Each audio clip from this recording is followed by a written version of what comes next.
Сәлем достар, менің YouTube каналыма қош келдіңіздер. Маған тіркеліп лайк басуды ұмытпаңыздар.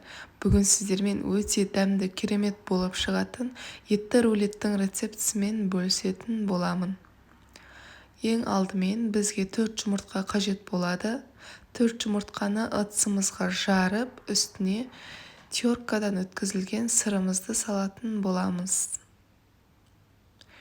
Екеуін кішкене араластырып алғаннан кейін ұнтақ жармасын салатын боламыз. Және дәміне қарай тұз, қара бұрыш, майонезді салатын боламыз. Араластырып алғаннан кейін дайындап қойған табамызға құятын боламыз. Массамызды құйып алдық. Енді қызып тұрған пешімізде 15 минут пісіріп аламыз. 160-180 градуста.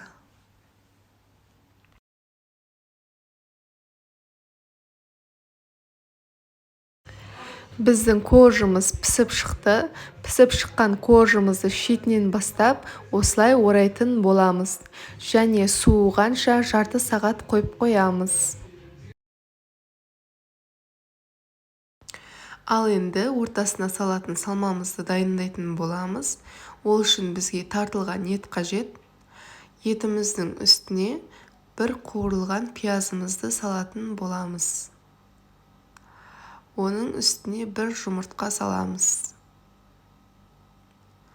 Және дәміне қарай тұз бен бұрыштарыңызды салсаңыздар болады.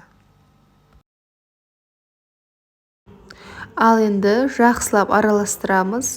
Қолдарыңыздың көмегімен де араластырсаңыздар болады.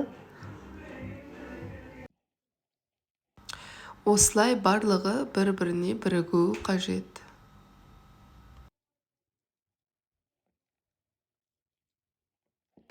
Ал енді жаңағы дайындап қойған кожымызды асықпай ортасын ашатын боламыз. Бұл жыртылып кетуі мүмкін.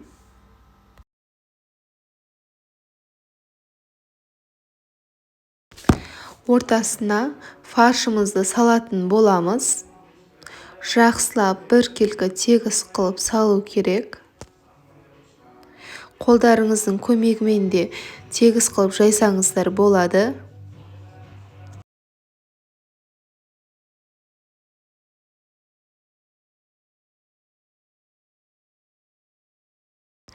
Етімізді жақсылап орналастырып алғаннан кейін шетінен бастап осылай орайтын боламыз. Орап болғаннан кейін фольгаға салып орасаңыздар болады.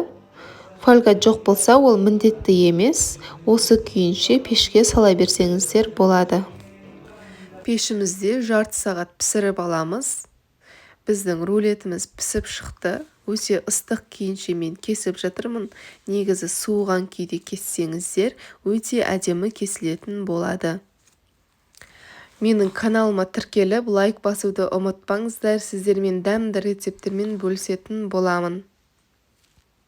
Астарыңыз дәмді болсын. Сіздермен болған Назым Ерғалиқызы.